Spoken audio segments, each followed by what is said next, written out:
కొంతమంది యాదవ్ సోదరులు, మా కురుబ సోదరులు 30-40 ఎకరాల భూమి ఉంది, 100-200 మేకపిల్లలు ఉన్నాయి, అవసరం అనుకుంటే 1 కేజీ బంగారం ఉంది. కానీ పిల్లల్ని చదివించుకోకపోవడం వల్లనో లేకపోతే ఇతర కారణాల వల్ల వాళ్ళు ఈ సమాజంలో జరుగుతున్న మార్పును, ఈ సమాజం ఏ వైపు పోతుందో వాళ్ళు తెలుసుకునే అవకాశమే లేకుండా పోయింది.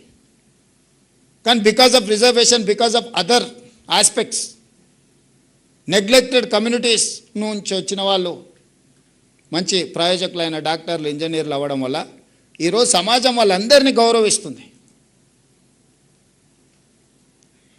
సమాజంలో ఆస్తులు ఉన్న వాళ్ళు చాలామంది వచ్చి వాళ్ళకి నమస్కారం పెడుతున్నారు.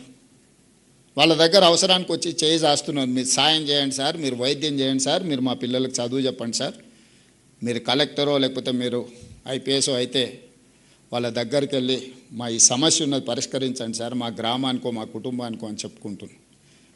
కానీ కోట్ల రూపాయల ఆస్తున్న వాళ్ళ దగ్గరికి ఎవరు పోయా ఏమీ అడగడం లేదు. ఎందుకు అంటే వాళ్ళకి విద్య లేకపోవడమే. అందుకే మిత్రులారా, ఈరోజు రాష్ట్ర ప్రభుత్వం స్పష్టంగా ఇల్లు, పెన్షన్, అసైన్మెంట్ భూములు ఇవన్నీ మీ జీవితంలో సమూలమైన మార్పు వస్తుంది అని నేను ఆశించడం లేదు. అవన్నీ ప్రభుత్వం చేయాల్సిందే, చేస్తుంది. ప్రభుత్వం ఆదాయం పెంచాలి, పేదలకు పంచాలి అనేది మా ఆలోచనే. కానీ ప్రతి తరానికి ఇదే చేయాల్సిన పరిస్థితి. ఒక తరంలో నేను ఒక డాక్టర్నో, ఒక ఇంజనీర్నో, ఒక ప్రయోజకుని తయారు చేస్తే ఇంకా భవిష్యత్ తరాల కోసం ఈ ప్రభుత్వం వైపు చూడకుండా వాళ్ళని ఈ సమాజంలో సొంత కాళ్ళ మీద నిలబెట్టగలిగిన పరిస్థితి వస్తుంది. ఆ నిలబెట్టగలిగిన శక్తి మీ దగ్గరనే ఉంది. ఆ నిలబెట్టగలిగిన శక్తి ఇక్కడనే ఉంది, ఉపాధ్యాయుల దగ్గర ఉంది. బడ్జెట్ ఖర్చు పెట్టట్లేదా? పెడుతున్నాం. ఈ సంవత్సరం దాదాపుగా 30,000 కోట్లు బడ్జెట్లో 9% విద్య మీద ఖర్చు పెడుతున్నాం. ఈరోజు మీ ముందర నేను చెప్పదలుచుకున్నా, దాదాపుగా 27,50,000 మంది విద్యార్థులు తెలంగాణ రాష్ట్రంలో చదువుకుంటే ఒక్కొక్క విద్యార్థి మీద 1,08,000 కోట్ల రూపాయలు నా ప్రభుత్వం ఖర్చు పెడుతుంది.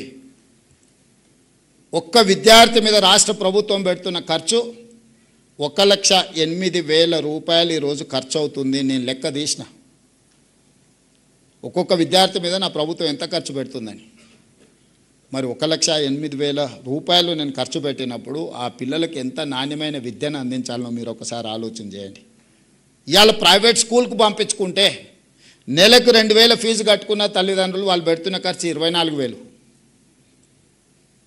ఒక మంచి ప్రైవేట్ స్కూల్కి పంపిస్తే కూడా వాళ్ళ తల్లిదండ్రులు బట్టలు, పుస్తకాలు ఇంకేమైనా పెట్టవచ్చు, ఇంకొక 24,000.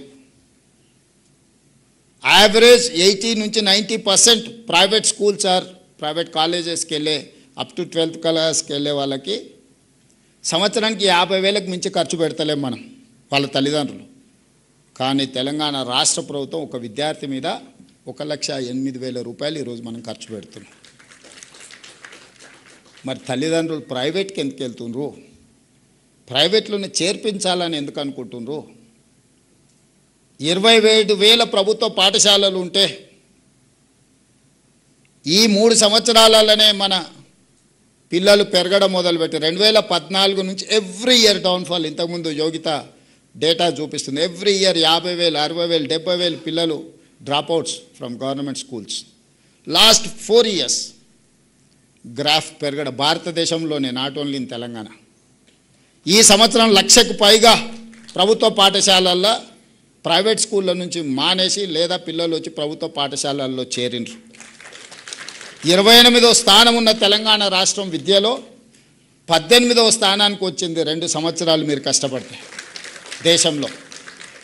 లైక్ చేయండి, షేర్ చేయండి, సబ్స్క్రైబ్ చేయండి. మరిన్ని వీడియోల కోసం బెల్ సింబల్ పై క్లిక్ చేయండి.